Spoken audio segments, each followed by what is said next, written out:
Welcome back to Dragon Age Inquisition. This is episode 24. Last time we had a much needed debrief at Skyhold.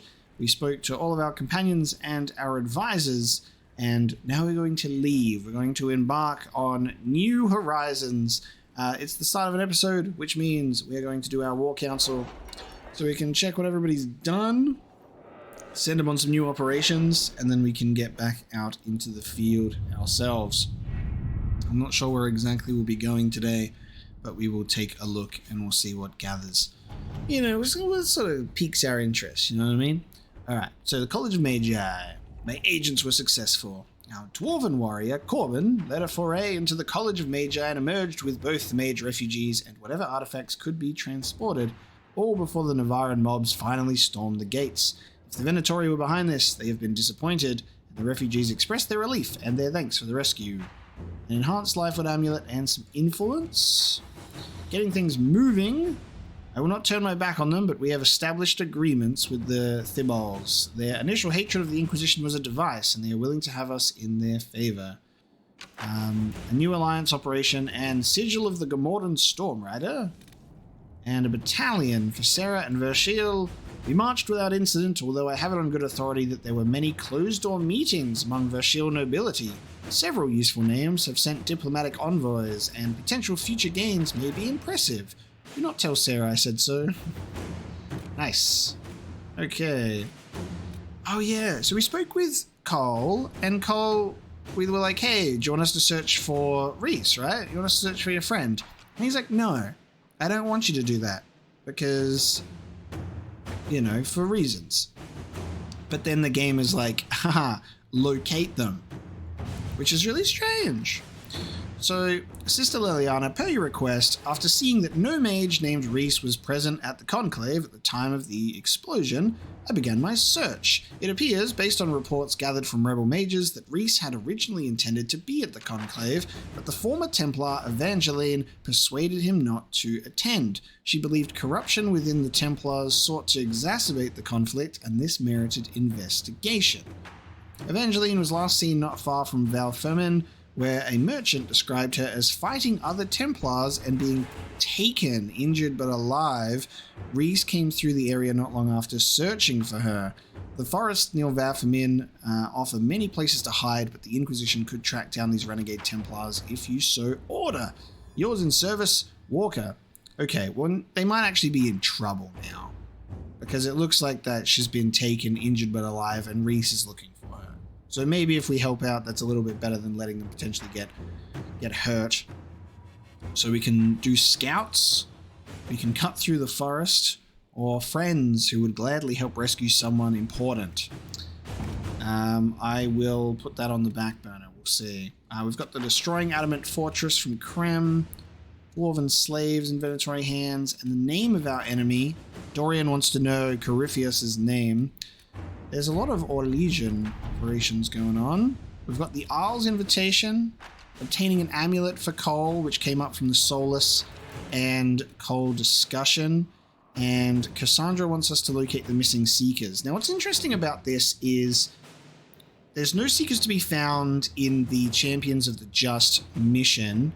It's just all the Templars, and then Lord Seeker Lucius is not there because what's in place of Lord Seeker Lucius is the Envy Demon, and the Envy Demon has like replaced Lucius. Now I don't know if that means if Lucius is like dead or whether he needs to be alive so Envy can like still keep up appearances. I'm not sure.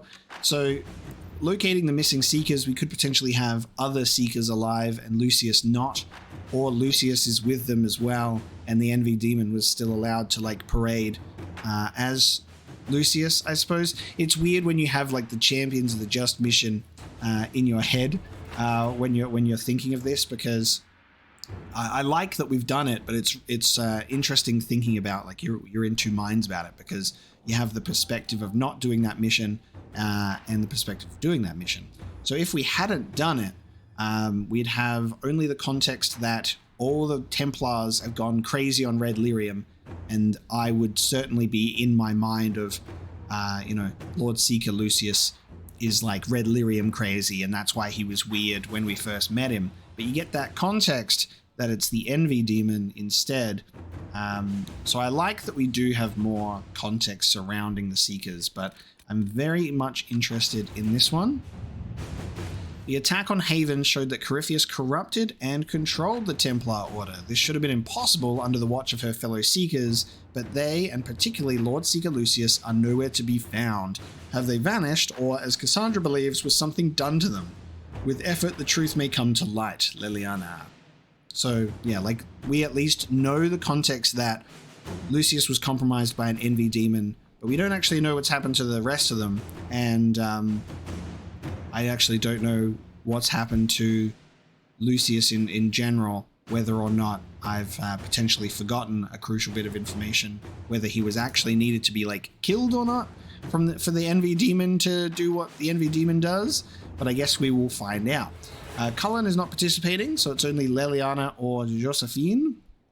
So Josephine's very much like, I'm going to talk to my friends, I'm going to pay people to get stuff done, and I think that's why I make her do a lot of like financial related operations. I tend to not trust just paying someone else to do important and like secret work. I think that's why Liliana and Cullen are kind of good for our like direct Inquisition operations, I feel. So I'll go for Liliana for this one. The Seekers have many secret hideaways. According to Cassandra, these would be the first places agents should search. I trust my spy master to do all of the scouting, you know? Inquisitor. So we'll have her go out and do that. Obtaining an amulet for Cole. Regardless of whether Cole is a demon or a spirit, he remains vulnerable to venatori binding magic. The Amulet of the Unbound, used by Ravani seers, is said to protect spirits from such magic. However, finding such an amulet in this part of the world will be difficult. So Leliana knows a wealthy Orlesian noble whose private collection includes jewelry from all over Thedas. Interesting. Josephine says my Ravani contact says these amulets are held dear, but to protect spirits from the breach, they are willing to help us. I'll lock that one in. At your service. Josephine has much more reliable sounding contacts. Now the Owl's invitation. Ambassador, I apologize for any unpleasantness that might have arisen from my last correspondence with the Inquisition. My people have been under tremendous strain for too long, even before the destruction of the Conclave, and it has taken its toll on all of Redcliffe Arling. That is in the past. Today, I write an offer of invitation to the Inquisition. The Banorn of Callan is part of my domain and now lies empty. Ban Alara lost her life attending the Conclave. Her only living relative holds lands too far away to administer both. By Ferelden custom, the lands are now the property of whoever claims them through skill of arms. A tournament will be held at Callan, with the victor taking the title as their prize. The Inquisition may send a champion to fight in the melee, if you wish. Sincerely, Arl Tegan Garen. We need to go back to Redcliffe, just to see if we can actually see Arl Tegan in the flesh. That would be a very cool way to like connect Dragon Age Origins with Inquisition, because you see Ban Tegan ever so briefly in the Mark of the Assassin DLC when you go to Chateau Hain and Dragon Age 2, but that's it. So Josephine can do this one. A well-chosen envoy could win us Ferelden allies, and Cullen says we could send a champion. It may not be wise to win, however. Fereldens hold grudges. This is kind of interesting. It may not be wise to win, but we could send a champion. And Josephine says, look, we can't truly run it, but an envoy could win us Ferelden allies. I might put Josephine on this one as well when she comes back. How could you? I don't know what that is. We'll find out. But the people that are available for these missions are also busy.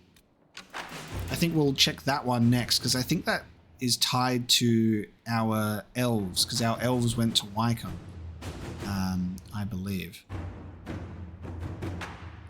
They said as long as... I'm trying to remember the last things that they said. I wish that there was like... there's a completed quests tab, but I don't know if there's a completed operations tab to be able to go back and check on previously completed things, especially when they're linked together. I'm not sure, but the elves in the alienage are apparently unaffected by an illness at the moment. we'll check that one soon. Something I kind of wish as well is the completed quests. I wish were just no longer on the map, or maybe just kind of like, I don't know, like it put a big old green tick on it, you know what I mean? Because then you have to kind of search through which ones, or just have the ones that are available stay with a little notification above it, you know?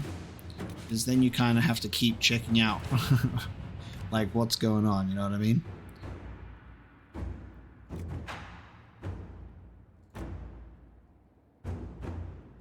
I like how Cullen's just like, the book's just a work of fiction. And then Leliana's like, the cipher in the book might lead us to them. Leliana's definitely the one I need to pick for that.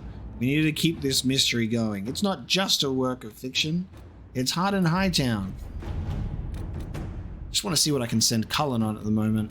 The name of our enemy. According to Dorian, it might be possible to discover who Corypheus once was. Knowing he was human could make him less attractive to Tevinter zealots who think of him as a god.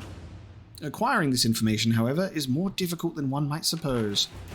Such ancient information could be found in the Magisterium's library in Minrathous. The Grand Archivist has so far replied to our message with polite misdirection. Dorian says he is the king of this particular castle and knows it. He might be blocking our efforts out of allegiance to Corypheus or simply because he can. So, send an agent to infiltrate the archive, bribe the man, or threaten the man. And it's also a long mission too. Cullen could threaten the man. But maybe I can send Cullen on destroying the Adamant Fortress, considering it's like a attacking thing.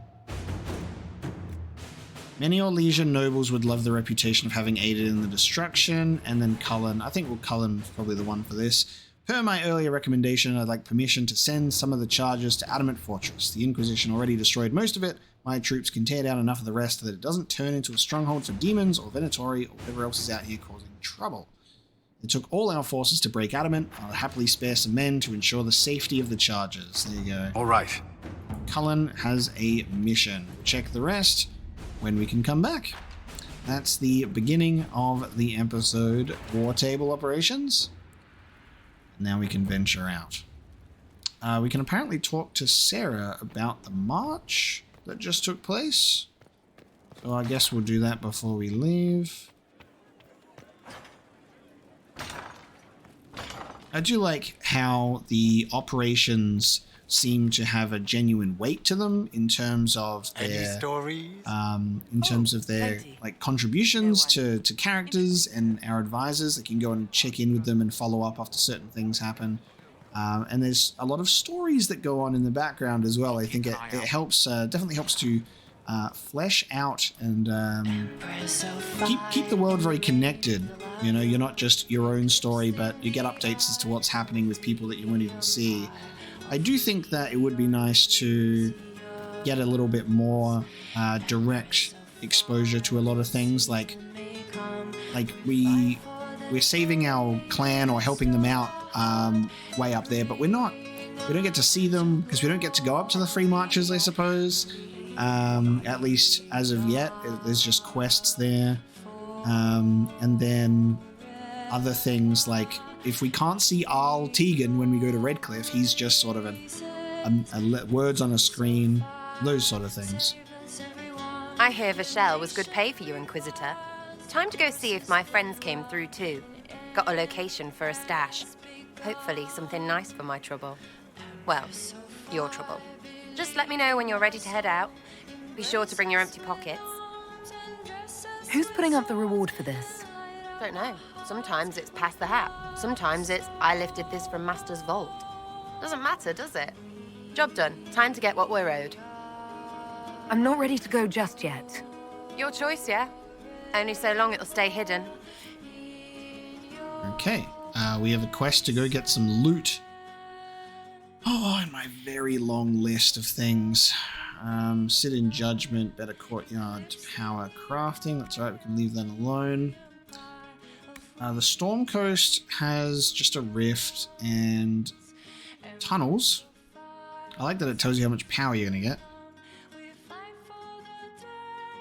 The hinterlands has racing if we would like, and more rifts, but we're pretty close to actually having that kind of done for the most part, outside of probably like notes you can find in the wild that give you quests.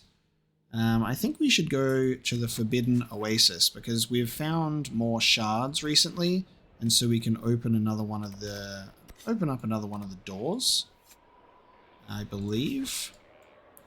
And there's more shards to pick up around here as well. So if there's another door to pick up something, we can deal with that. So let's head to the Oasis camp because it's the closest one there. Take Solus with us. Oh. Wait. What's going on there? What's this? This is different. Dude, is this because he's really sad? Did it really change his tarot card art because of Hawk? What the fuck is that? That's not his chest anymore. What the fuck? I didn't know that the game would do that to me. Why is it making it a permanent reminder? What the fuck? That's so sad. Oh, God. Okay. I'm just going to be heartbroken the whole game. I want to take Cole as well. Oh my God. Actually, I think Dorian could be pretty cool. I'm trying to think about like if they might react or have any sort of dialogue about the ruins or anything. So this could be an interesting trio. 3 mages total and a rogue. Let's go. Varric's tarot card art changed. God damn. He's haunted by his losses. I'm trying to see, like, kind of look into that, what it means, but I don't think it changes on here. Where is Varric on here? Yeah, what the fuck? So this was what it was originally.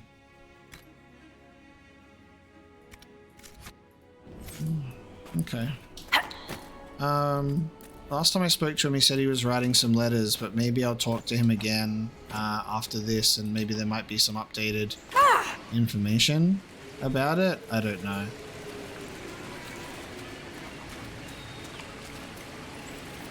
Regardless, we're going to go to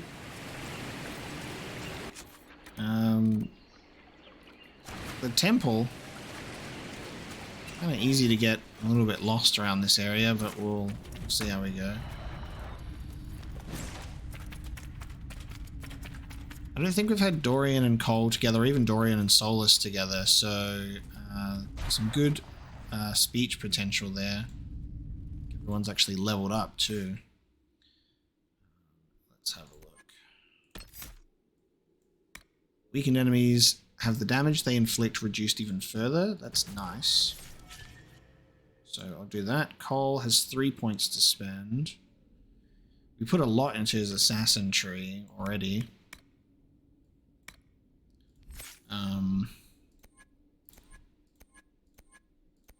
Let's put some points in here.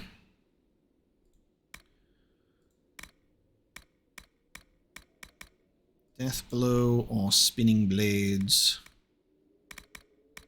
Harry. Then Dorian's got 5 points to spend because I haven't really done much with him. Oh yeah, what's his? Oh yeah, he is the Necromancer. Okay, so that's cool. So I get 1 specialization, which I haven't done yet, and then our other 3 mages each have 3 of them. So Dorian is well versed in spells that bind and manipulate Fade Spirits, a practice that does not have the same stigma in the Tevinter Imperium as it does elsewhere in Thedas. So he's got like the Navaran skills here. I wonder how Cole feels about this, because this is the straight up binding thing he's scared of. Ah, so this is where horror and everything is. Okay. And haste and walking bomb. Okay, all of the old spells are all in here. Okay, Cool. You can have these, baby. Haste is a focus ability because it's just too powerful. Every time an enemy dies, health and mana recovered. If you are knocked unconscious, a spirit you control takes on your likeness and fights on your behalf for a short time. The spirit draws magic directly from the Fade, casting spells without cost. You cannot be revived until the spirit leaves. Wow. Walking bomb. Damn. Okay. And then horror goes into despair and terror. Horror inflicts even deeper terror upon targets and reduces their armor. And enemies struck by horror cower in place and do not react until they take significant damage. Cool. There you go, Dorian.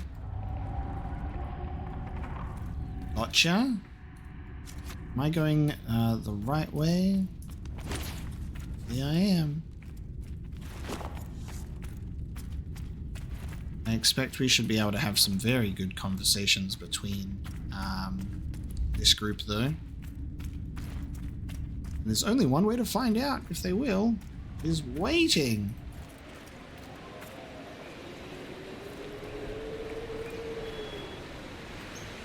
There's Templars outside of my goddamn... Oh, there's venatori outside of my temple. What are you guys doing here?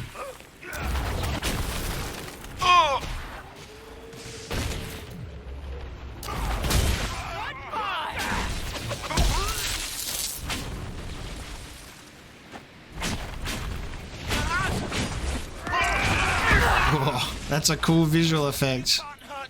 Seems the venatori have moved in. Yes. Interesting. New update. And then even like the loot around the area changes too. Okay, so we've got 3 doors underneath. And then I assume that will open up the door above, I think. Now this was the one that we opened. And then we need 12 shards for this door.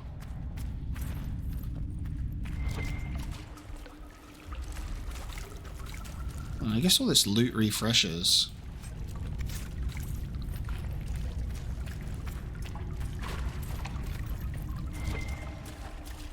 Okay, there's another room with another door.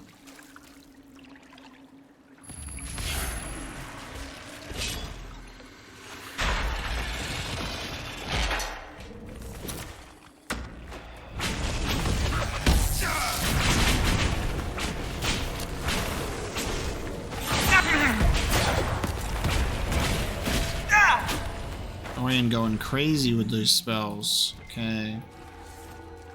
So we've got another door, so that means we'll need 18 shards. The final door. Okay, so we need 36 shards per room. So 6 for the first one, 12 for the next one, and 18 for the other. So just in. Yeah. Okay. Damn. And then that's the final room.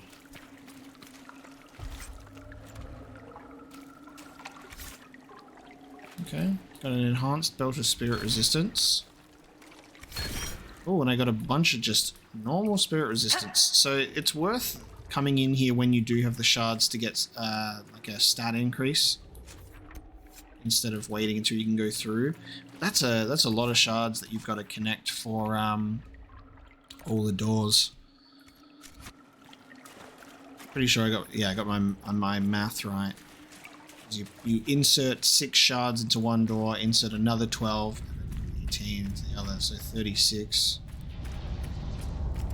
Assuming that it's the same on each of them, because this was also 6.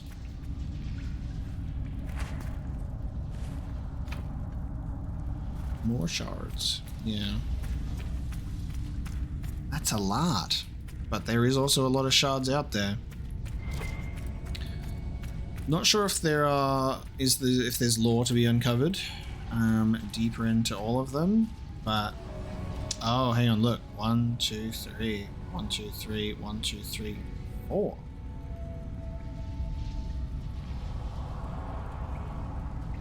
Oh no, hang on, there's 10. 1, 2, 3, 4, 6, 7, 8, 9, 10. Alright, there's 10. I've opened 3, assuming there's going to be 3 in another. There might be 4 in one of them. Even more shards to open this door. But every time we go here, we'll take Solace, just in case.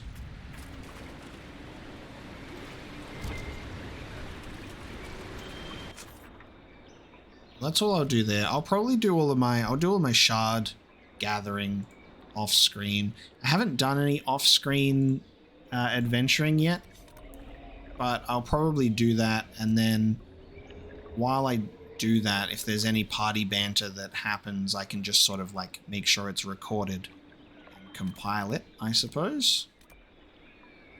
It's interesting that the Black Emporium is the only place we can go to up here. I wouldn't mind being able to walk through Kirkwall a little bit. That would be nice, wouldn't it? So we've got landmarks and memories of the Grey, so we can do that for Blackwall. Do that when I have Blackwall in my party. Astrariums. Sister Vaughn wants to cremate the bodies. Oh yeah, I'm still carrying bundles of dead bodies on my person. Riffs. And check up on Judith. Okay. Maybe I'll go deliver those bodies. Where's that quest? Naturalist. Sister Vaughn. Alright, we'll travel here. I'll deliver her those bodies that we picked up in Old Crestwood. So we might just be zopping around some different areas while we have a look at quests, because we'll put a bit of space in between the next main quest, because I can only go through so much emotional turmoil in like one, in one go, so I have to wait until the next quest probably like rips my heart out or something. And it comes out of nowhere too. You're like, yeah, we're in a dangerous predicament, but you never expect to be in a situation where you're just about to like lose one of your own. Hopefully the next one will be nicer though, because I think we're doing the Elysian ballroom thing, so that might be nice actually, but we'll see. It could be the Red Wedding, for all we know. Like, so never expect things to be nice. I've already found the remains of the people who died in Old Crestwood. Blessed Andraste. I didn't imagine you'd look yourself. Thank you for your thoughtfulness. It is all too rare these days. I will prepare the bodies for cremation. We just bring a whole wagon of bodies and then we just dump them on this fire and then it's done. The cremation is prepared. She's ready to go. Right. Quest time. Well, now we haven't been to the Exalted Plains yet. We haven't been to the Emerald Graves yet. So I'm thinking of trying to just go to the areas we have been to.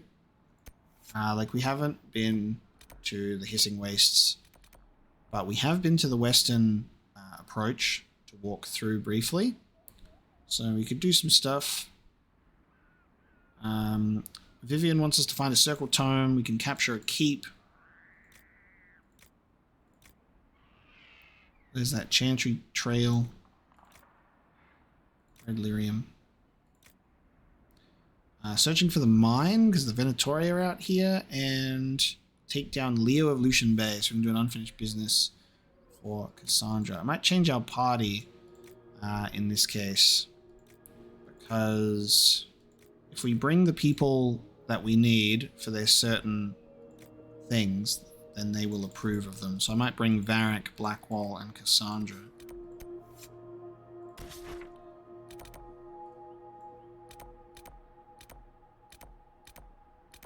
We'll just go from the first camp, I think. We can change our party in the camp. I do appreciate the ability to just jump around to different locations very freely. It helps keep things a little bit more refreshing. Well, we didn't get any banter. Oh my god. We didn't get any banter. That's right. A rogue and 2 warriors now. This might interest you, sir. No, it will not. Let's go. Let's go do some stuff. Some lyrium. We'll crush some red lyrium to lift Varric's spirits. That'll be nice. And then Cassandra wants us to deal with something, and then we'll get memories of the Grey as well.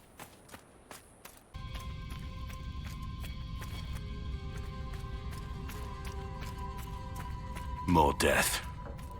Someone has a lot to answer for. Damn, look at this, like, machine that they've got set up to, like, mine it, too. It's crazy in here. There, peace. Scrolled note. Lewis S. says, get the Templars whatever they want. No questions asked. Oh, so stop asking. They want refusing travelers, we get them. Marius. S is Samson? I think the S is Samson. See now, you see how this says destroy and it's grayed out? Then I switch to a warrior and it doesn't. I need... If you do that, it works, apparently. There you go. How weird is that? So there's the interacting command, and you need a warrior to interact with it. But then if you just attack it, it'll destroy. But you have to, like, attack it multiple times. That's really bizarre. I guess that's their way of, like, circumventing you being out, maybe without a warrior?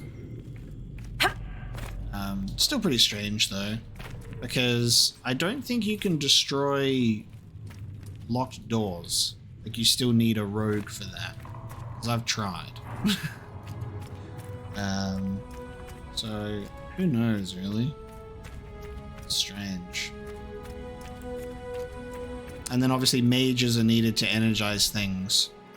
And then, oh yeah, but there's also like warriors that are needed to like smack down walls. Hey look, energize. Now warriors are needed to smack down walls, but you can't attack that. Which is also weird. Yeah. Ghoul's beard. What is that? A great big bushy ghoul's beard. Bishy, he says. Ghouls don't really have beards, do they? I imagine some do, if they had beards before becoming ghouls, that is. What? You don't think you grow them after beghoulement? Beghoulement? Anyway, isn't it caused by the blight? Nothing can grow on blighted ground. I don't think that applies to hair, does it? Skin isn't really ground. Why are we discussing this? I'm bored. Can you believe she's forgotten she already talked about Ghoul's beard 2 weeks ago? Be nice, she's mature. It's hardly useful, unless you want to kill someone, ruin their minds, or some ghastly combination of the two. There was that one story about a cat that chewed on Ghoul's beard and ended up bursting into flames. You're just proving my point here. Hope she doesn't make us touch it again. I think it's so repulsive. Plants really shouldn't be hairy. Like a Ghoul's beard? Stop laughing, I think she heard you. Shit, she's coming. Notes passed between apprentice and mages during a lesson. Ghoul's beard. How bizarre.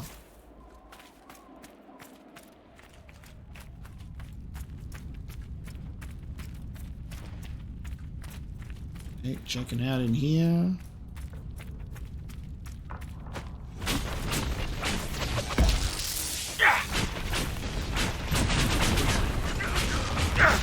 So Varric approved of the destruction of the lyrium, but he didn't say anything about it.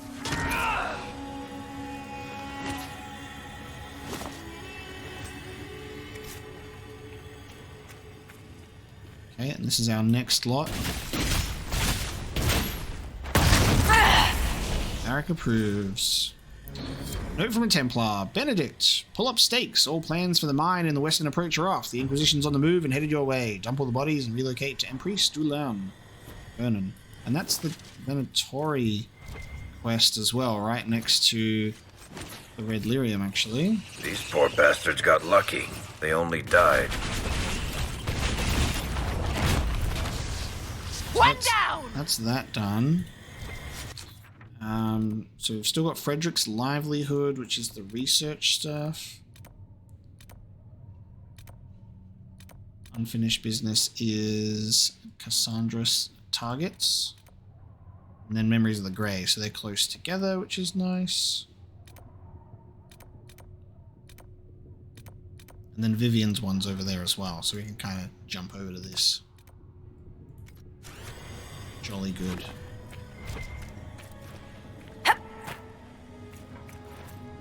I think what's kind of funny about... They're not... Okay. You can't like jump up and grab it. You got to be up there. Okay. What's kind of funny and also unfortunate about this type of game is you see all of like the loot and the crafting materials, and your brain is almost like hardwired to like pick up everything, but it's just gonna be a nightmare. And you don't necessarily need everything either, you know? Have a look at this though. What is this place? This is new. Bunch of people here and a magic barrier. Ancient looking structure. Manifest. Second shipment of artifacts for Griffin Wing Keep. Ah, this will be the Griffin Wing Keep. 3 staves, property unknown, 1 vessel for bloodletting, and 6 damaged tomes of varying degrees of legibility, and remains of a lyrium sensor. Deliver to the keep at once. Service will see the more functional items passed on to Calpurnia. To Calpurnia.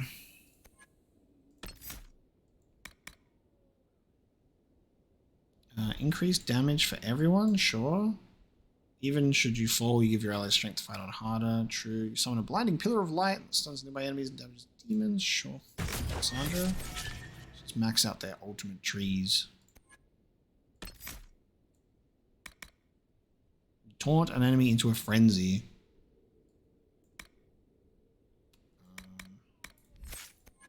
Let me actually get more in here. No, which one? This one. The more foes nearby, the harder you fight. You accept blows meant for allies. Oh. Yes. Bodyguard. Oh, hang on. Varric as well. The Still Ruins, this is called. When an ally critically hits, take advantage with reduced cooldown times. Leaping shot. Let's just spec Varric with daggers, guys. The worst mistake your enemies can make is let you see them flinch whenever you score a critical hit. Things are poison. Nice. Or make his poison more effective. Get him!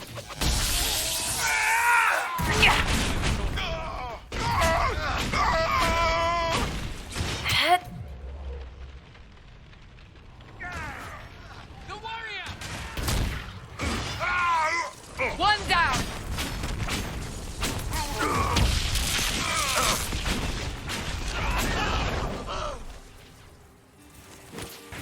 Okay.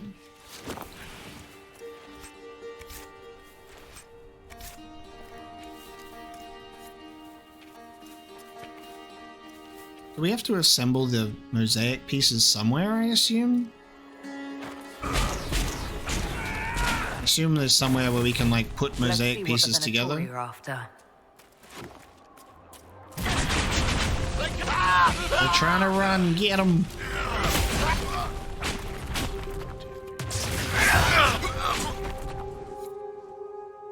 Tavinza Relic Hunt. Stop the venatori. Right.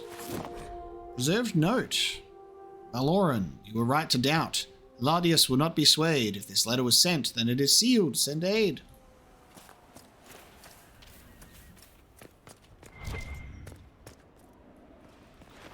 Triangle chest. So unconventional. Like, what's really gonna be fitting in a triangle chest, you know?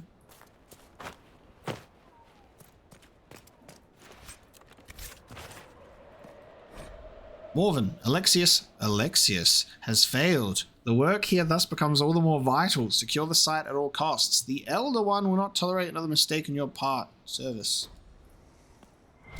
I love how much effort the game in the beginning goes to like not naming Corypheus and it just being the Elder One. And then as soon as you know, the game's like, okay, we can name drop Corypheus all the time now. It's so safe. But it takes that much effort to not have Corypheus be named, but then the Black Emporium war table description is like, la la la la la, and then it gets to the end and it says, Corypheus! It's just very funny. Whoever was responsible for that was just on a different team, for sure. Right, we're in the ruins. Oh, there's a rift in here. Oh, hang on a minute. It's frozen.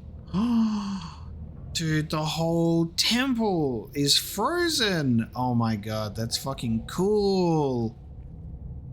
So Alexius was doing time magic and he failed, so the work that's here is way more important. They've frozen it in time? Look at this. That's really cool. They're all in stasis. Wow. Kill him. And then what happens? Like, are we gonna resume time here or something? In order to close the rift?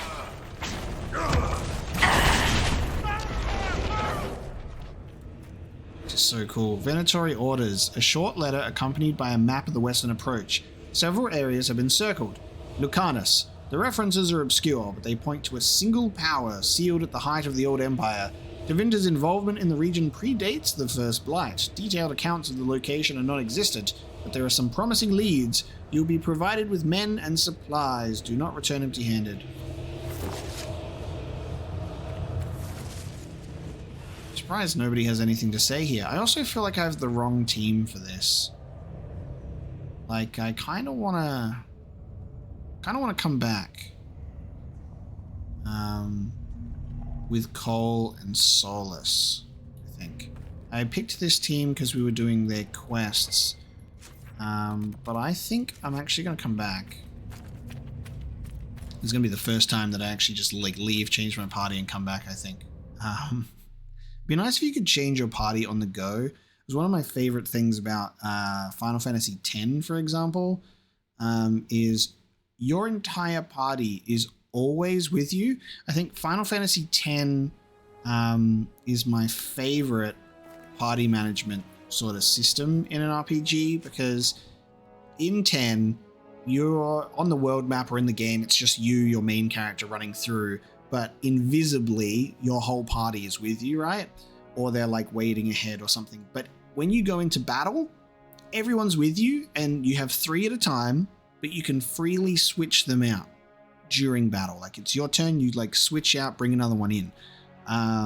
That one is really cool. I kind of wish that this game allowed for something like that. That would be really neat. Just be able to freely swap on the go, but obviously I know that they're not all with you. I think Cole, Solus, and God, even Dorian might be good for this with the Venatori stuff over everyone else. So I'm going to bring in the original group that I had. I'm going to go back to the original group that I had before we switched. I can travel there? Oh. I can just travel back without having to walk the long way. Very nice. Very good game thing. I feel like these people have more to say. Hey guys, look where we are. Whoa, guys, look! It's crazy in here. Oh, the enemies respawn.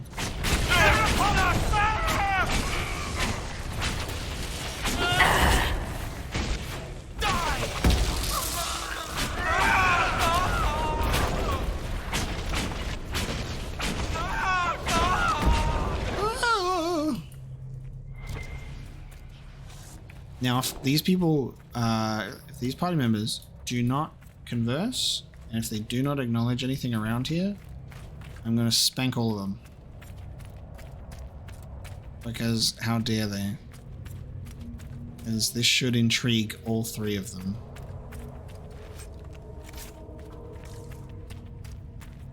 We'll see. Even just some party banter would be lovely.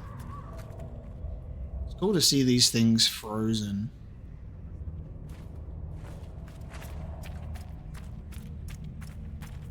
Alright, let's move to the center. There's a despair demon in the middle. So much fear. It's spread across everywhere. Disable the time magic. Oh, so we disable it. So we gotta be ready for a full room of things. Okay. So Cole said something. I feel like it's probably a thing in the game where it's just one of your party members says something, I guess, and then it might just pick one at random, or it prioritizes one more than the other. I'm not sure. Alright, let's disable. Disable! Everything's frozen. I don't think this was the venatori. No. I'd say some ancient Tevinter decided to alter time. I'm surprised it didn't go better.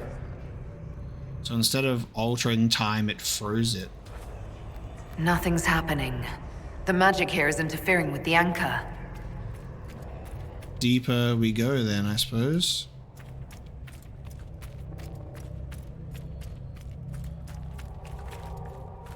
What a cool concept. I love that they're not just like... I like that the time magic stuff isn't just limited to that one mission. Another thing, actually, that's kind of cool about this is if you do the Templar mission, Champions of the Just, and you don't even experience the time magic stuff, this would probably be really confusing for you. This would just be like, huh? Time magic?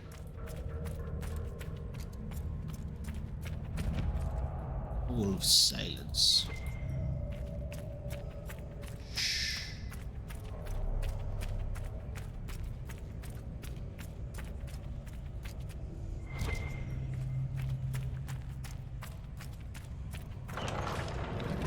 The texts describe a chamber. This must be it.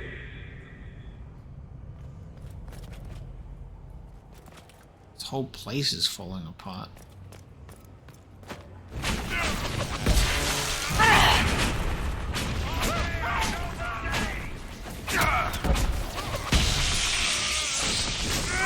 I love how much ground my mage can cover. I'm just loving being able to attack multiple targets at one time. Burning them and shocking them all together.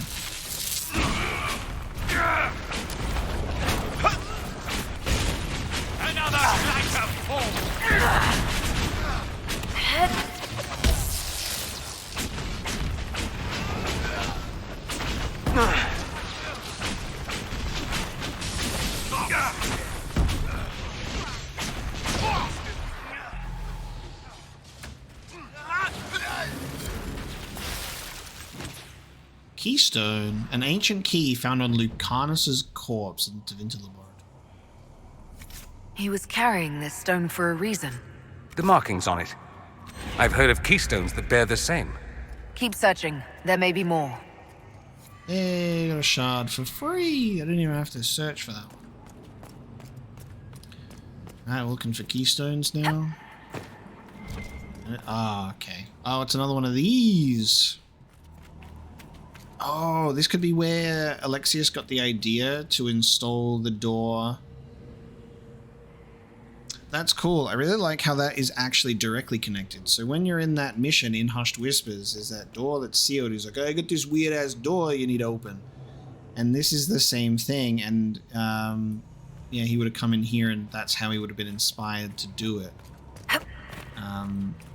Interesting that this place is not close to or connected to...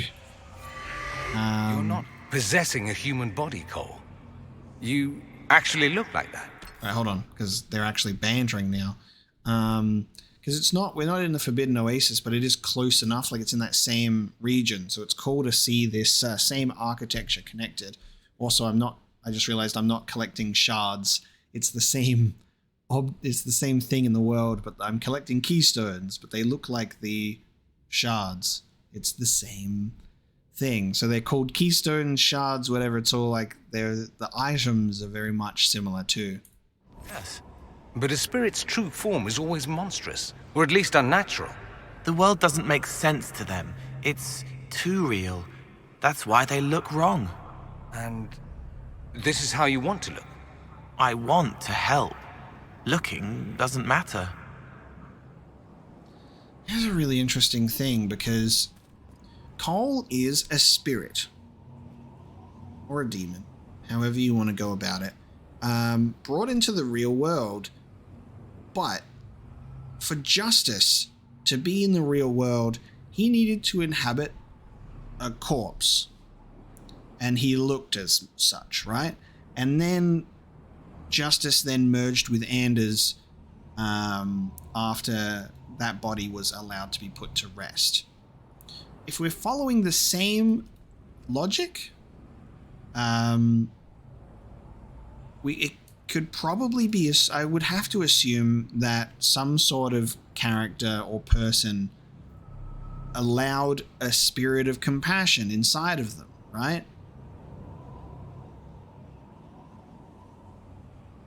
Because that's what we're going with. Otherwise, he's just allowed himself to somehow physically manifest. I don't know.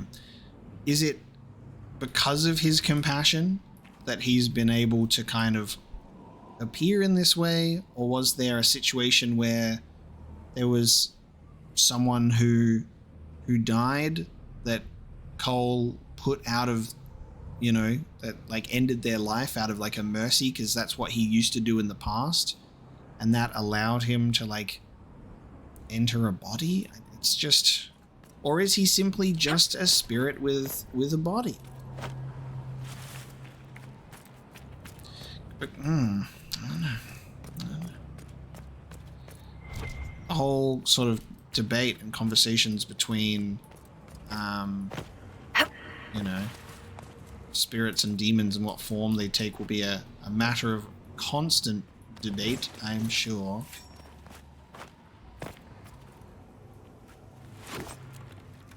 Masterwork firm pommel achieved. Alright, need more. Need another keystone, please. Maybe in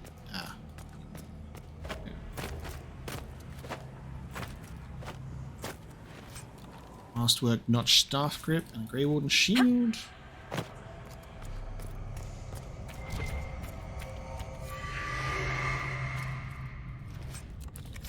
Honor Guard sword, superior hunter mail, energize. Okay, we've got a thing.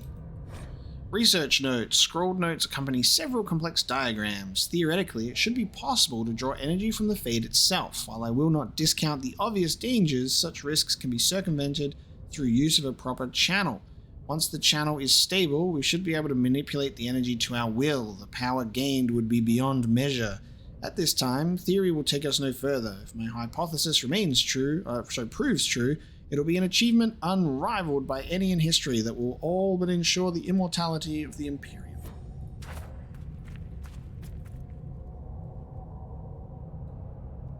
Okay. I read a book, and it disappeared, and I didn't even get any XP for it. Cool. Which means we've probably read something about it already. Magic hands. Okay. We're looking for one of those runes somewhere then. I don't know where it is, but I guess we'll have to find it somewhere. I think it whispers pretty loudly at us.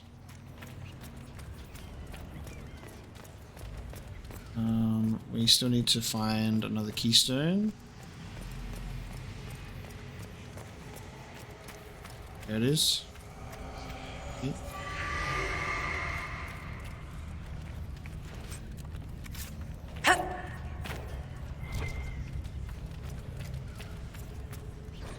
A series of disturbing diagrams. Sarpedon would cast doubt on our work here. Sarpedon. I expected no less. He is Baloran's man. If he thinks to deter me, he will not succeed. Who accomplished anything through such fretting and hesitance? Let him be placated by his pointless precautions. If he wishes to question the validity of my theories, perhaps he should look more closely at his own.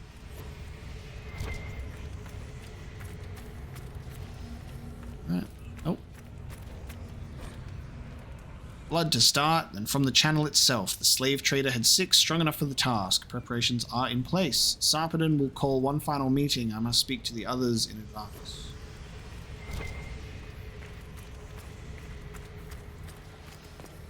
Maybe we'll take this torch inside with us.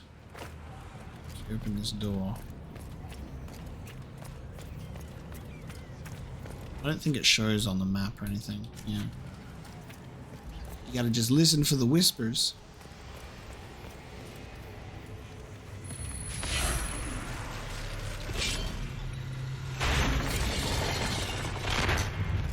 Hello. A staff? Is this what they were after? Be wary. It may still be bound to the magic used here. Yo, that's all the blood that they used to do the sacrifice?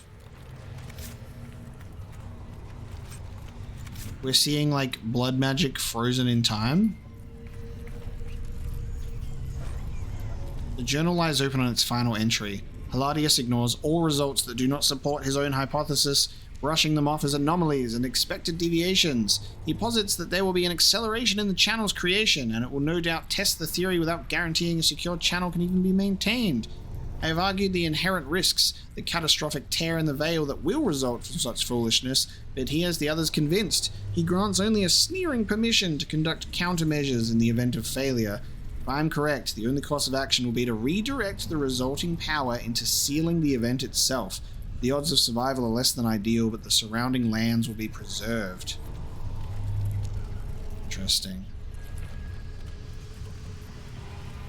Look at this thing. The fact that we're, like, genuinely seeing, like... This is like blood magic orbiting like a black hole above a staff. Oh, haha! The thing! I got a spirit room. Nice, now I can put this down. Tempest. No! Careful! Oh. I think time's flowing again. It's all free. Amazing. Okay. Tempest. We get more magic, more willpower, more constitution. A little bit less DPS. A little bit less percentage of attack. But that might be the corrupting rune. I'll have to check. The Lady of the Skies reigns over the sky and the dead, and the Avar lay out bodies to her, to be buried in the air itself. The ice and snow are her gifts, defending her people from invaders, and her protective rage is merciless. I have some new items that I've unlocked as well, I think. Like, we got a couple of new items. So I think so, I can't remember. It's been a while. So I'll read those later. Yeah, I might equip Tempest. 50 cold damage and spirit damage. Let's do that. And then you've got blood. Oh yeah, Blood Wake is a new one that I've got. I might give you that instead. Dorian, you can have Blood Wake. You're just all trading. I got a skull staff. That looks cool. These staffs are looking great. Alright. Oh, hello. They're all free now. Now I can finally do proper damage to rage demons. Interesting. All of the, or like most of the actual demons that were frozen in time have all like disappeared. And then it's just like new enemies spawning in that have taken its place.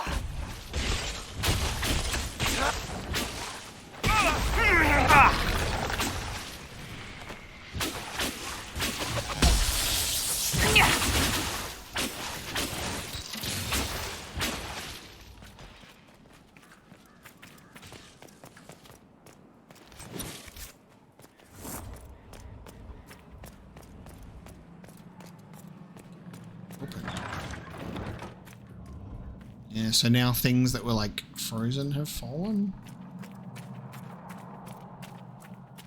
Yeah, this is all different in here now. That's cool. Hurry, before this gets worse. This isn't worse.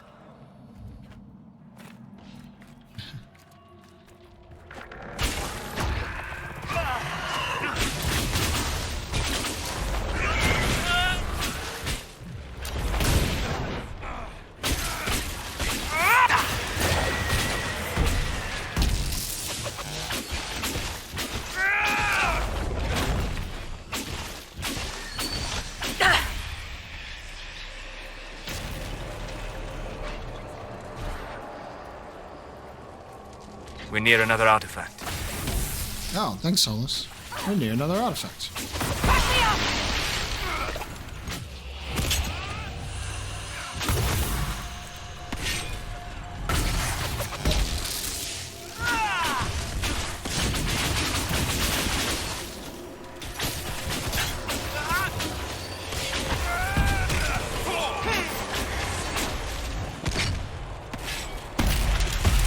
Close this bad boy.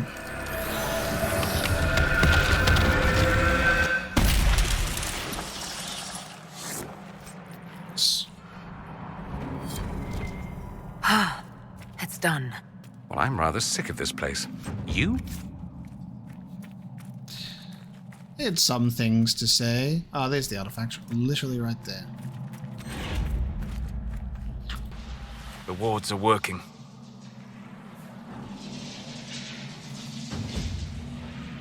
I thought this was something that Solus approves of when we do, but he's with us and he hasn't even approved of that one, so I don't even know.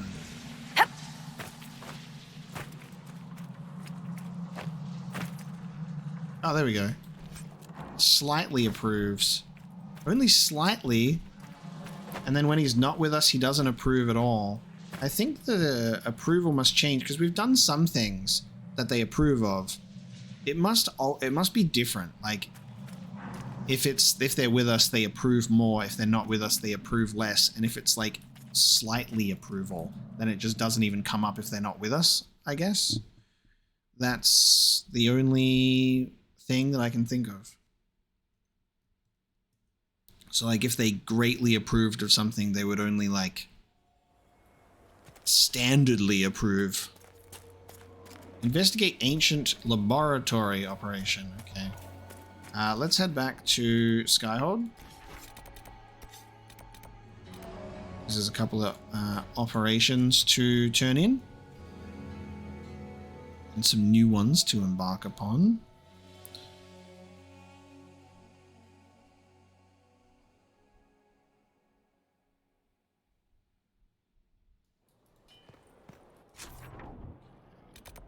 There's a question mark in the tavern, actually. Hello? What's going on here? With the bull? Ah, this will be the, well, Krem's still here. No, they don't. Yeah. It's just what Come on, Krem. I'm working my ass off trying to get you to see that move. You still got plenty of arse left, Chief. Your worship. Glad you came by. I got a letter from my contacts in the Ben Hasrath. Already verified it with Red. Oh. Okay. Do you want to discuss this alone? Not like I was hiding it from my boys. Besides, right now, I need to hit something. You know they've got training dummies, Chief. The training dummy might actually defend itself against the shield bash. Anyway, the Ben Hasrath letter.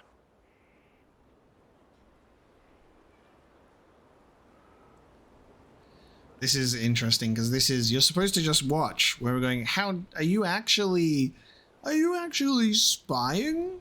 Are you being a spy and actually spying? I was under the impression that you were just sending reports. Yeah, so was I. The Ben Hasrath have been reading my reports. They don't like Corypheus or his venatori. And they really don't like red lyrium. They're ready to work with us. With you, boss. The Qunari and the Inquisition joining forces. Oh, that's really interesting. Because the Qunari are at war with, it actually kind of makes a little bit of sense. Because the Qunari and Tevinter have been fighting at war for such a long time. And Corypheus and the Venatori and all of that being Tevinter tied, the Qunari would be more interested in that. I mean, they're kind of indirectly on our side at the moment. Enemy of my enemy is my friend type situation, taking them on and distracting them.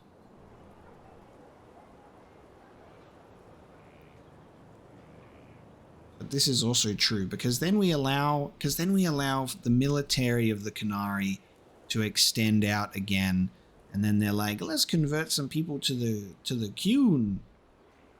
Let's re-educate them. Iron Bull's like a nice little exception to the rule for me here, because he's like because when I look at him, I just see James from Mass Effect 3, which is so funny. But I'm going to say I don't trust them. That would be an unprecedented offer if I believed it was legitimate, which I don't. Now, ordinarily that would be the way to go, but they've identified themselves. They're not running a game on you. They found a massive red lyrium shipping operation out on the coast. They wanted us to hit it together. Talked about bringing in one of their dreadnoughts. Always wanted to see one of those big warships in action. Did you see that? Go get some water. They're worried about tipping the smugglers, so no army. My chargers, you, maybe some backup. Okay. I would also like to see a Qunari dreadnought in action. What does this alliance really get us? They wouldn't use the word alliance if they didn't mean it. Naval power. More Ben Hasrath reports. Qunari soldiers pointed at the Venatori. It could do a lot of good.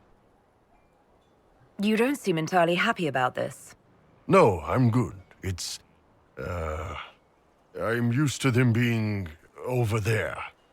It's been a while. I thought the Qunari wanted to extend their reach to the whole world. Yeah. Just didn't think I'd see it. Look, the Qun answers a lot of questions. It's a good life for a lot of people. But it's a big change, and a lot of folks here wouldn't do so well under that kind of life. I guess it's not like we're converting. This is just us joining forces against Corypheus. On that front, I think we're good. And then that's kind of like the first step, though, He talks as if they're like, they're not really going to be doing well under that sort of life. I mean, it's not like we're converting. We'll do it, but I'm keeping my eye on you. I think the Inquisition could use some help from the Qunari. Good. I'll pass on word to Cullen and Red. We can set up the meeting whenever you're ready. All right. Qunari dreadnoughts. What happened with Sten after Dragon Age Origins? He went back, right? He went back home, I think. So I think he's still out there somewhere. Let's get him back in. That guy that I was best friends with from the very start. You'd think it's hard to fight the Qunari on land. You've never had to face them on open water.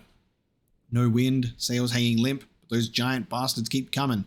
We'd always mocked the Qunari for their mindless servitude, but we saw their discipline as they steadily closed, their oars in perfect form, even as our galley slaves flagged and faltered.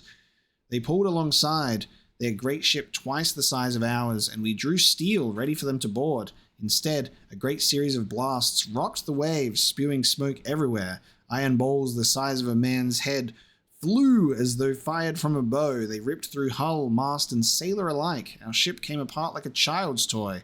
I'd have died on the water had a trading ship not come by to investigate the wreckage. That was the day I learned that although the Imperium might win the war against Qunari on land, it will never defeat them at sea. It was also the day I decided to try life as a merchant's guard. Okay. Places as well. Oh, we got the still ruins in a codex entry. Okay. 24 Harvest Mere. A pair of hunters arrived today from the western approach. They carried a third between them, unconscious. The hunters found the man wandering the approach. He collapsed at their feet before they could learn his identity. The rough stories you hear, I'm surprised they didn't slit his throat and call it mercy. Instead, they lay him alongside their prizes and took him from that place. Cerise forced him to swallow water with a mixture of herbs. Elaine says he will show me how to make it tomorrow. Cerise and Elaine left the patient to my care. They believe the man will die, so what harm could I do? Still, I prepare the herbs with care. I do what I can to make him comfortable. The man murmurs in his sleep. Something about there being no wind. I would open the window, but the air is chill, and I fear it would weaken him. My patient opened his eyes. Vargas took the rest. Then I found it. Everything so still. There was no wind. He seemed quite intent. In the western approach, I asked? Oh, a soldier. This last about the figurine I placed on his bedside table for Saturnalia. Foolish, but I thought it might cheer him. My patient took a simple meal. Speaking wearies him, but he tried. Everything was so still. There was no wind. I told him that sounded peaceful. His eyes widened in fear. The demons were still there. I tried to comfort him, but he was desperate to explain the disturbing images in his mind. Later, I saw him staring at the little soldier. They couldn't move, he murmured. I said I could take the toy away, but he shook his head. Cerise and Elaine declared my patient well enough to travel. He left before I returned from visiting my sister. I suspect his still ruins were a delusion brought on by his trials in the approach, but I would never know. I wish I could have said goodbye. Cerise says he took the soldier with him. Perhaps it was a comfort after all. Still ruins. Okay, to the war table. We have an update with Varric now. Oh! He's got a friend. We've got an update with Varric now. I wonder if this might explain the character art difference or not. I appreciate the warning, but you shouldn't have come yourself. What if the guild found out, or what's his name? Are you worrying for me or for yourself? A little of column A, a little of column B. I am the expendable one, after all. Oh, don't worry, I'll protect you. We'll just have to... Well, this is a surprise. You're the Inquisitor, right? Bianca Davry, at your service. Bianca. Bianca. Bianca. Your name is Bianca? It's a common name. Half the girls in the Merchants Guild are named Bianca. The other half are named Helga. I lucked out. Okay. It's a common name. Okay. Okay. Is this why we can't romance Varric?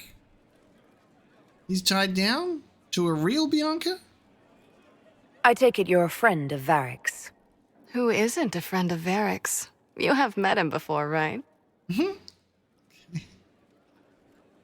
Any friend of Varric's is welcome here. Be careful saying things like that. Some of his friends you don't want to meet. Well, maybe you do. Who am I to judge? Bianca's got a lead on where Corypheus got his red lyrium. The site of Bartran's Folly, the tag Varric found, has been leaked. There's a Deep Roads entrance crawling with strange humans carting out red lyrium by the handful. I recognize her voice, but I can't place it yet. Cannot place it. She speaks like with the same cadence that Varric does. Like they have a very similar sort of she makes similar quips that he would. How do we know they're not using multiple entrances to get to the Tig? Navigating the Deep Roads isn't like the surface. There's no accurate maps of the whole system, and there are cave-ins, darkspawn, lava floods. If you find a route that gets where you're going, you don't deviate. Trying to find another way could be deadly.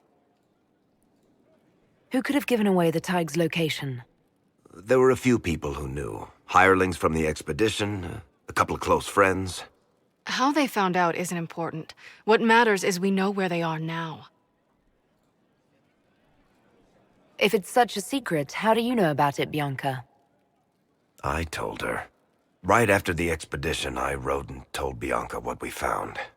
I had artifacts that needed buyers, and she had more contacts that would pay for them. Plus, I owed her. You can get there from Orlais. It's a long way to the Free Marches. The deep roads are all connected. Or they used to be. collapses and such, some of them on purpose.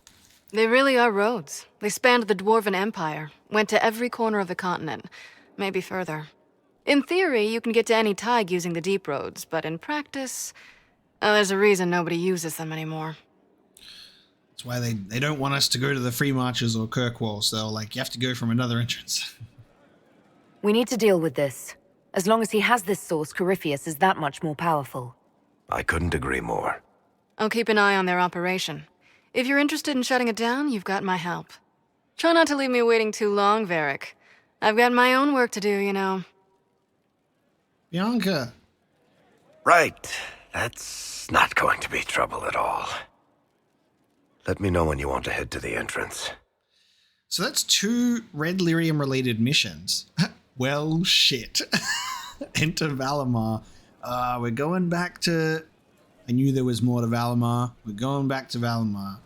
I'd be like, we'll come back later. There you go. It's tied to a red lyrium related quest. And then we also have a red lyrium related quest with Iron Bull. So that's kind of interesting. Something you wanted to talk about? Yeah. Can I ask you something, Varric? You want to talk about me? I'm flattered. Also inclined toward extravagant lies. Nothing about if Bianca is related to Bianca? Thanks, Varric. No problem. Okay. If you've got questions, I'm your dwarf. About that lead of yours, Varric. Sure. The sooner we take care of it, the better. Do you think this lead of hers is real? Bianca's too much of a researcher to pass me information without verifying it first.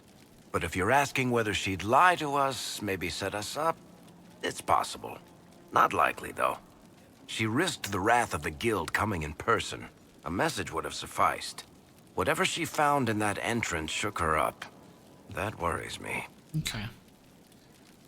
Carry on. We can just say Bianca is in the crossbow in the dialogue thing, but like, that's it. Interesting. Also, that exclamation mark only popped up when I was like right in the vicinity of Varric, so it kind of interests me if you have to be closer to your characters for things to actually happen, you know? Alright, let's head to the war table.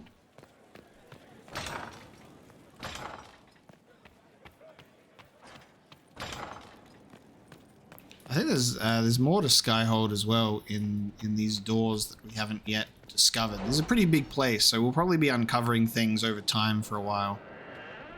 I'll need to remember to plant things in the garden too. Alright. Missing Seekers. For a time, finding the missing Seekers seemed to be impossible. Early indications pointed to these men and women heading one at a time into Ferelden, but here their trail went cold. A chance rumor regarding Ban Loren, a Ferelden nobleman who had not been heard from for months, led Inquisition agents to investigate Caer Oswin, and they too went silent. These events are connected, but it seems this is where the missing Seekers will be found. Caer Oswin. Okay. Ambassador Montilier. It is rare to hear of those in Orlais treating spirits as anything other than beasts to kill, and rarer still for anyone to care enough for one to help them. I have given the amulet to your people freely in hopes that the Inquisition will continue this open-minded approach. We wish you luck in healing the sky, whose rifts have damaged the Fade even here in Rivain. Yours in peace, Lady Anna Maria of Deasmude. Alright, we'll have to talk to Cole about that now, I think. And Cullen is still in progress for another hour. What else have we got? I think for alliances... Oh, no, this was a new one. Forging a way forward. Lady Thibault is asking for closer ties and access to trading partners as she tries to circumvent the traditional blockages of the allegiances in the capital. Any news on why Corypheus is sending people to explore elven ruins of all things?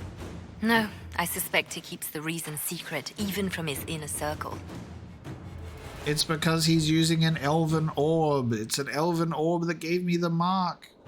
Lady Thibault is asking for closer ties and access to trading partners. Some houses have switched sides, others ceded holdings entirely to avoid the shame of officially losing all standing. More and more, they are concerned with station and alliance over whatever objections they stated about the Inquisition. Support her indirectly so she knows, but the others do not consider us tied, and we gained her trust. If we're willing to continue the relationship, it's only fitting that we strengthen those ties. And then Cullen would say, I can arrange assurances of forces if allies are attacked. Alright. Protect Valgamore from Darkspawn. Investigating an ancient laboratory. Dwarven slaves. The name of our enemy. I think I was going to send Liliana to this, yes. Let's see what we have. I'll send Liliana to do that one. And then let's find something for Josephine to do.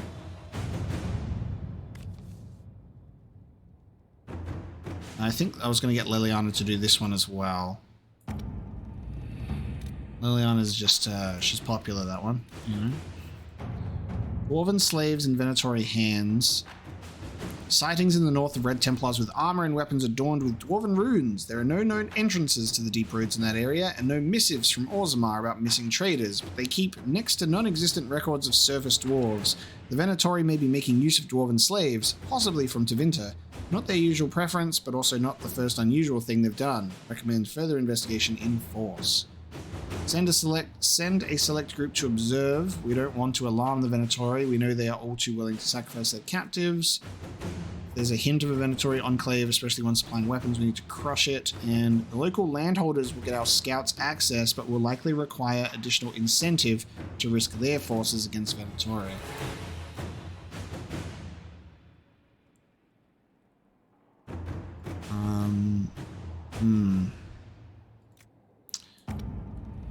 I don't know if there's a reason why I find Liliana's choices to be the most enticing, but I don't know. The way that she talks about the thing, she sells me every time. I'm going to have Josephine strengthen the ties with this alliances, though. And that'll be my 3 on a mission. There we go. Alright, so that's our war table. They'll be ready for the next episode. We can give the amulet to Cole, so subjected to his will. Let's take a look. And Codex unlocked, Caer Oswin. So this is the location that the Seekers may be at. I worry about Loren daily. Ever since the death of his wife and son in High Ever at the onset of the Blight, he retreats further and further into reclusion. Almost no one is permitted to come to Caer Oswin. The last time I managed to see him, it was only because I bullied my way into the castle and insisted his strange new guards take me to him. And I say strange new guards for a reason. Almost all the Oswin retainers have been sent away. These men didn't wear Ban Loren's colours, and they struck me more as prison wardens than as protectors. Loren himself was pale and almost delirious.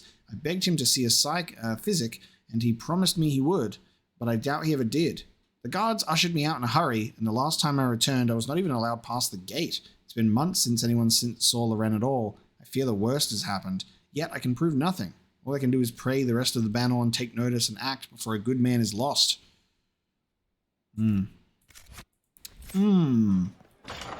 Suspicious things going on at that place. Shall we sit in judgment of someone real quick? Who's here to be judged? Another of the lingering pains of adamant, your worship. Sir Ruth is a senior warden of the Order. She was one of the many who slit the throat of another to bind a demon. She does not contest this. In fact, she surrendered to us. She requests no mercy.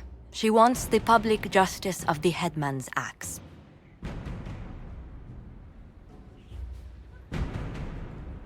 You're very serious about this. Is more death the answer? There is no excuse for my actions. I murdered another of the Order. That blood marks me more than the Blight ever could. Accepting their actions while thralls of Corypheus, many treaties allow wardens any extreme if it opposes the Blight. I can't do it. I can't use the greater good to justify my crimes, as if it would create a future I could be a part of. It is wrong that this broke me. I've done worse with full sanction. I can do nothing except be an example of the cost. Public humiliation. I request that you walk through the roads naked, and we will spray you with piss. Jail, the jail her throw away the key mention is always just so fucking, like, extra. Jail her and lose the key. Go to the deep roads, make them go and do the calling early. It's like, you were hearing the calling, weren't you? Off you go. I won't judge a warden is another really interesting one. What I think is really interesting about the judgments as well is every single companion in your party reacts to what you do as well. So it's kind of a way that you could say things in order to gain certain approval with certain characters, it feels like, as well. I don't know how many judgments you have, but it'll probably be, I assume it'll be limited. I almost want to, I'm tempted between, because there's, I don't know. This is why I couldn't be a judge, guys. Just to be the one person to hand out punishments, to be like, I don't know, I'm indecisive. Have you seen this chair I'm sat in? It's uncomfortable as hell. I got these like bolts in my back, and it puts me in a bad mood. Well, do we give them what they want? They want like a proper execution, and there isn't even one of these here. Shouldn't you would say, shouldn't the wardens deal with their own, but they got compromised.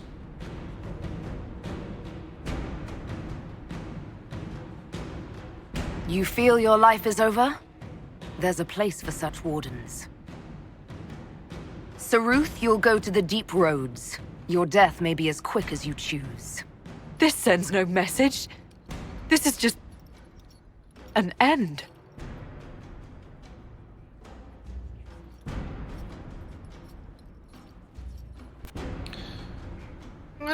The death of good Sir Ruth operation available. Oh yeah, because there's the judgment. How could you? And we haven't read that yet. It's very interesting that there's operations that come up from the judgments. And I get that it's like there's no message, but it's like, what do you want? Public humiliation doesn't sound like public execution to me, you know what I mean? Sounds like a different thing entirely. Inquisitor. You've gathered quite the collection. Oh yes, I should do some of these. So now I can collect what I've planted. I guess... Oh, I haven't planted anything here yet. I only have common stuff at the moment.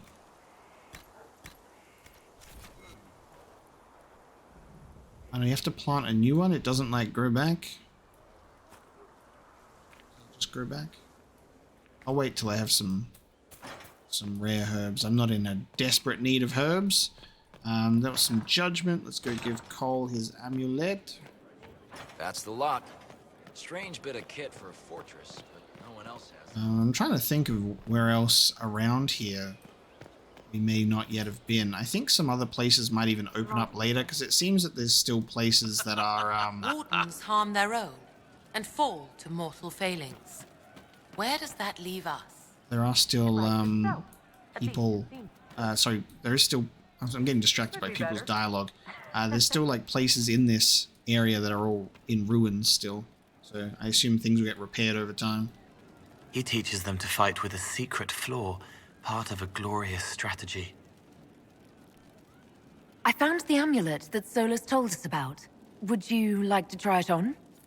Yes, but not here. I like it here. We need some place that can go away if it becomes sharp. Okay, here we go. What do I do with it? You found one of the amulets. Excellent. May I?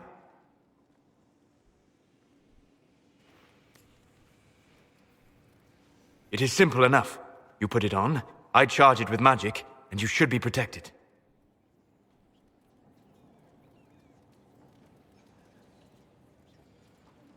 Are you ready, Cole? They can't make me a monster.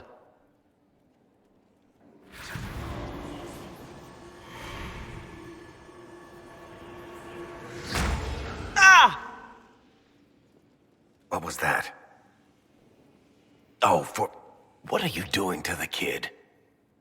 Stopping blood mages from binding me like the demons at Adamant. But it didn't work. Something is interfering with the enchantment. Something like Cole not being a demon? Well, that's because, yeah, what this is really interesting, because this is getting to the point of trying to nail down what he is exactly. I don't think he's a demon. Solus, is it possible that the amulet doesn't work on Cole because he's too human? Regardless of Cole's special circumstances, he remains a spirit. Yes, a spirit who is strangely like a person. I don't matter. Just lock away the parts of me that someone else could knot together to make me follow. Focus on the amulet. Tell me what you feel. Warm, soft blanket covering, but it catches tears. I'm the wrong shape. There's something.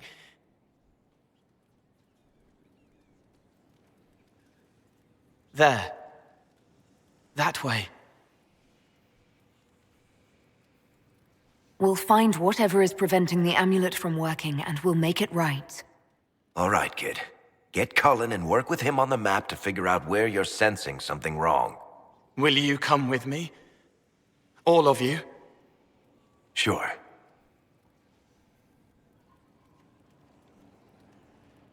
All right, I get it.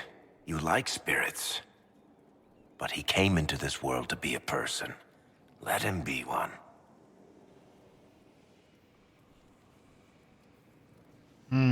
This is very interesting about taking the sides between my best friend and my boyfriend. What's very interesting about this as well is I am in that sort of boat that I think he's a person in that sense, right? Because we were just talking about this at that temple. I'm like, could it be that the spirit has entered a human body in the same way that justice needed a human body to exist in the real world, you know? And that could be what's preventing the amulet or something like that, you know? It's not that I disagree with Solus, and it's not that I disagree with Varric, but, you know, I agree with bits and pieces of both of them. And this is what I really didn't like about the previous thing is you have Varric being like, well, maybe that's because he's not a demon, and that's what I think.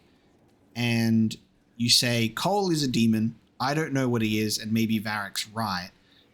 I wish that there was like that option. There isn't that option to address him as a spirit, just labeling him as a demon.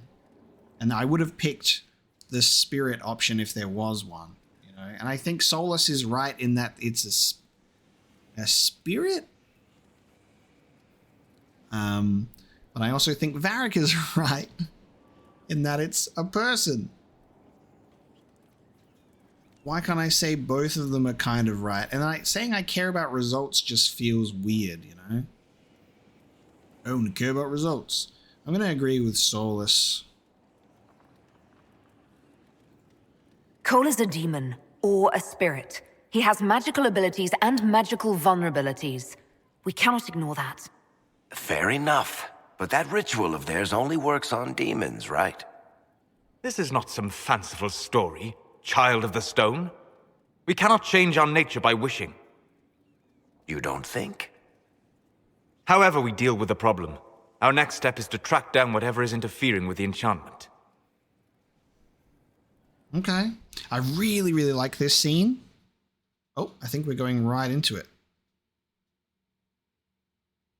I'm on a black screen. Yeah, I think we're going right into it.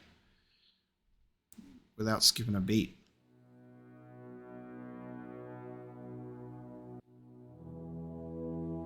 Yes, okay.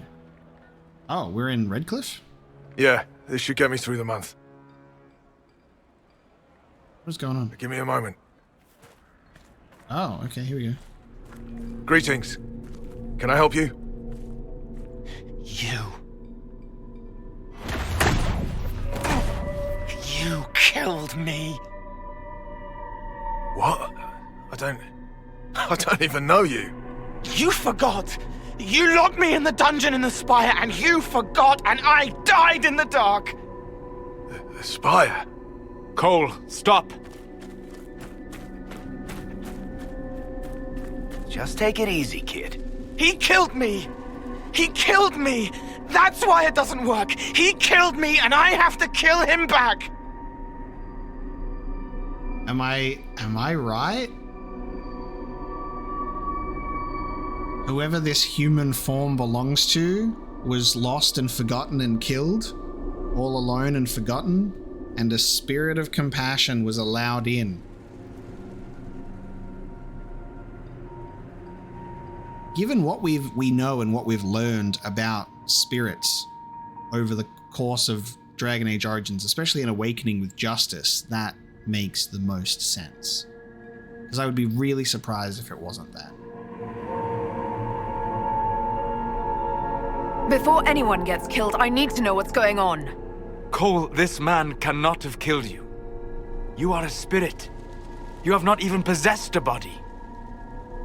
A broken body, bloody, banged on the stone cell, guts gripping in the dark, dank. A captured apostate. They threw him into the dungeon in the spire at Valroyo. They forgot about him. He starved to death. I came through to help. And I couldn't. So I became him. Cole. If Cole was an apostate, that'd make the guy we just saw a Templar. Must have been buying lyrium. Let me kill him. I need to.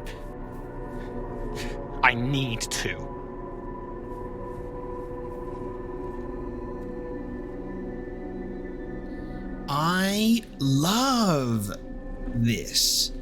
And I think my favorite part of playing Dragon Age Inquisition and having moments like this is using our understanding and experiences with previous Dragon Age characters and using all of that lore and knowledge in the brain to be able to figure this stuff out.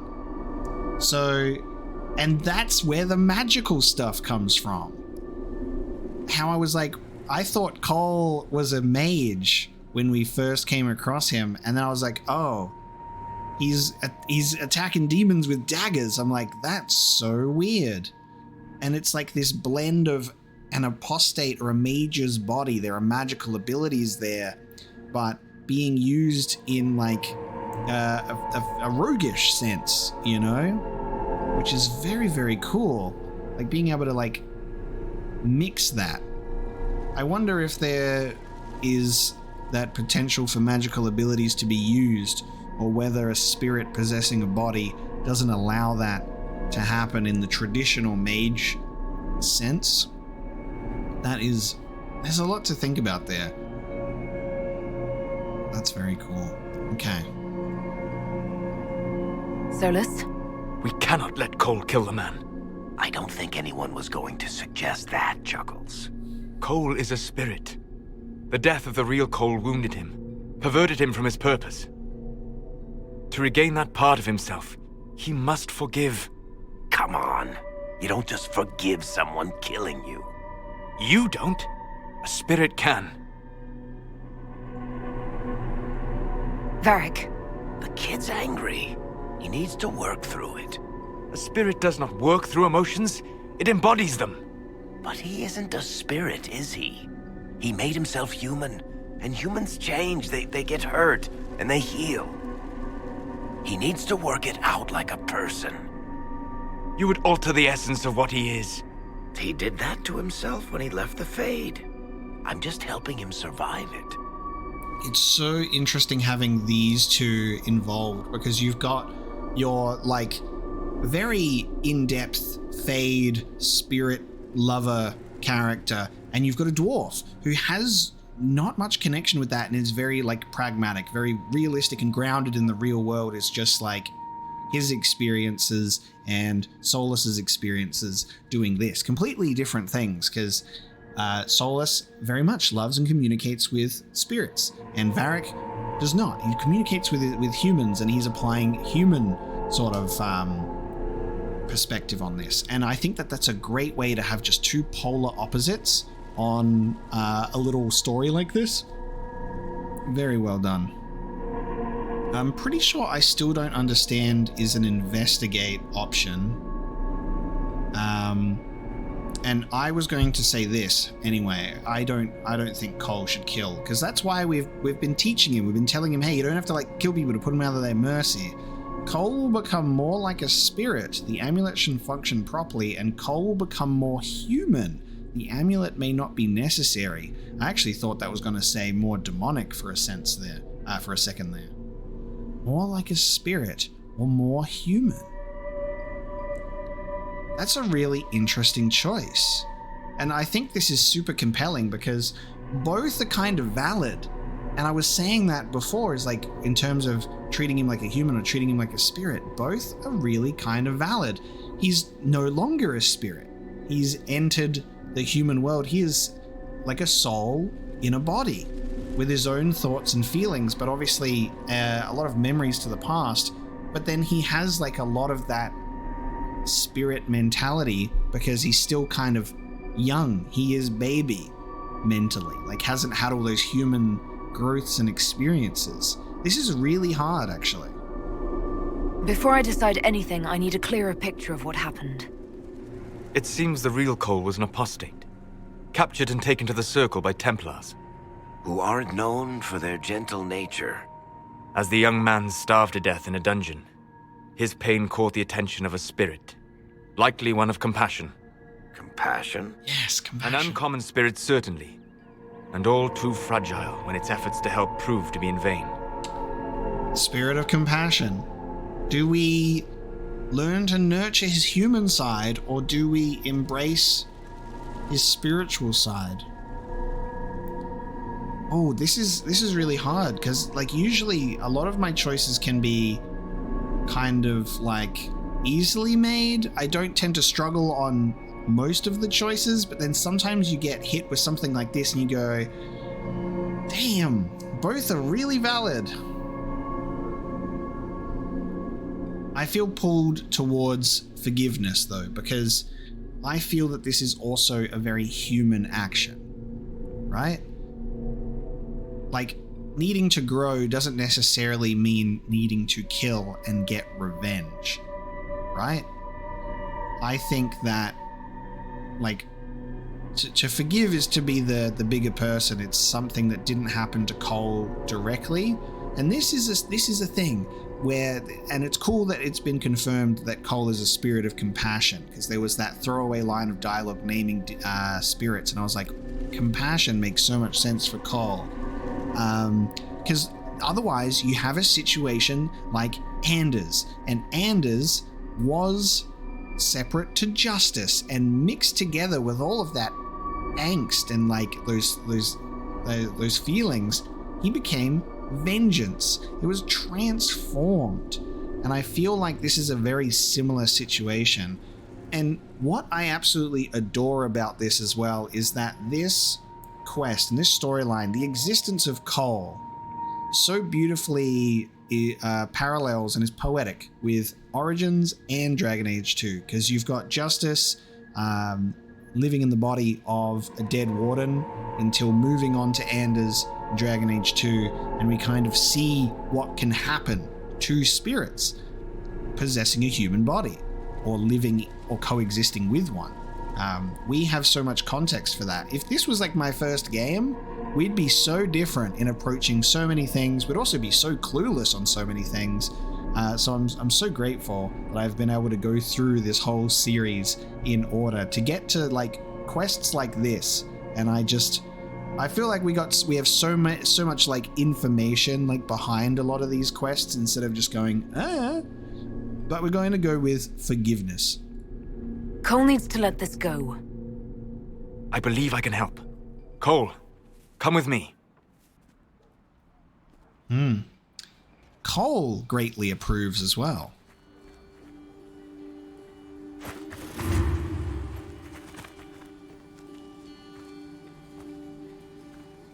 Not possible. Not possible.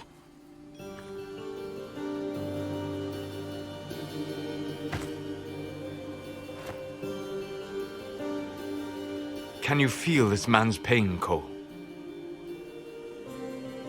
He remembers now. He knows he killed me. No. Feel his pain. His guilt. The shame that drove him from the Templars. Don't worry, we'll erase his records. They clap me on the shoulder, smell of oiled metal and blood. They smile like Louis did when he made me drown the kittens. Laughter bounces off the walls like a thin child's fists. I'm sorry. I'm so sorry. He's hurting, Cole. And you are a spirit of compassion. Forget.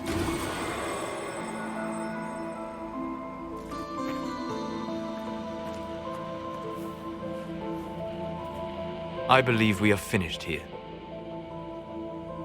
Good. I like that choice. I'm happy with that. You all right, kid? Yes.